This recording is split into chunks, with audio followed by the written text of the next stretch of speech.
Alors, la SNBC, c'est la stratégie nationale bas carbone de la France.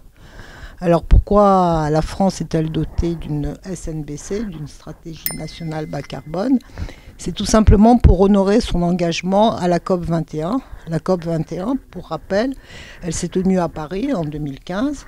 Et à l'issue de cette COP, on a les parties, toutes les nations présentes, je crois qu'il y en avait à peu près 188, ont abouti à un accord qui dit que à l'horizon 2100, le réchauffement planétaire, le réchauffement du globe, sera contenu à plus de degrés.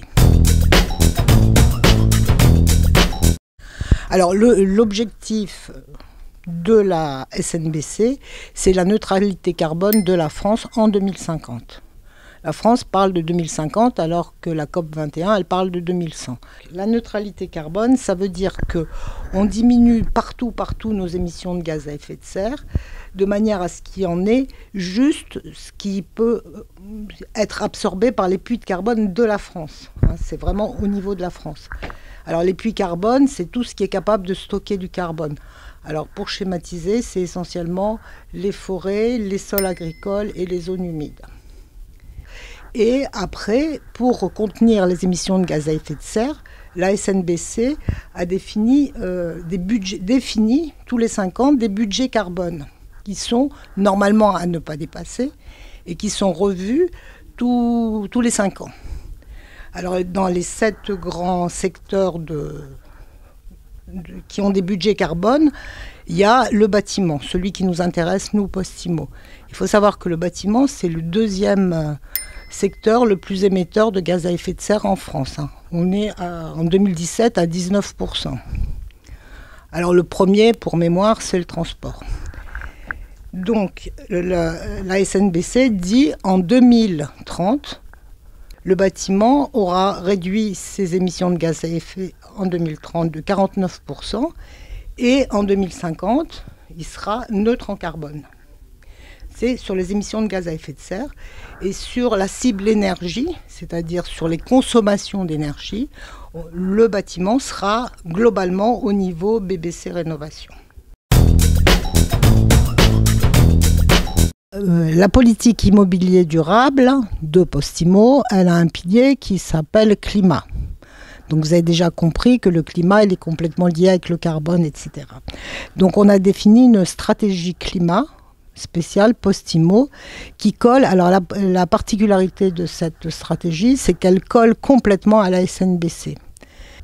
Avec cette stratégie, on a défini 7 grands chantiers et les 5 premiers, ils ne parlent pratiquement que de la SNBC.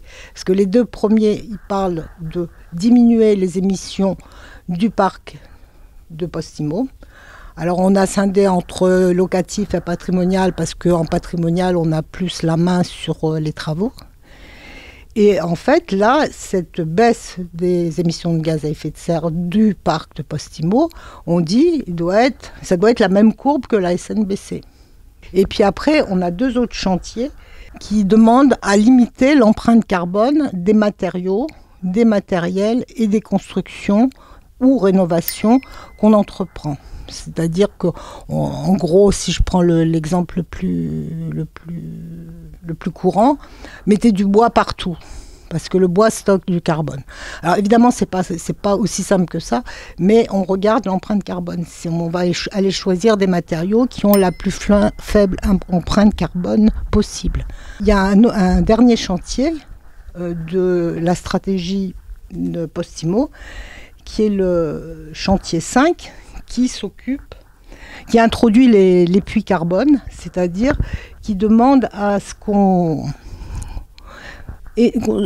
prenne soin de nos puits carbone à nous. Parce que quand on fait des grosses plateformes, par exemple, on a des espaces verts, on plante des arbres, on peut avoir des places de parking qui ne soient pas bitumées, on peut avoir des terrasses végétalisées, on peut faire un certain nombre d'actions qui vont dans le sens, qui sont des puits carbone finalement. Et ça, il faut qu'on le systématise et qu'on le comptabilise.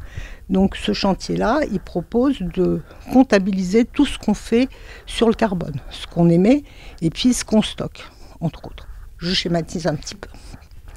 Donc la La stratégie climat de Postimo, elle est en accord total avec la SNBC.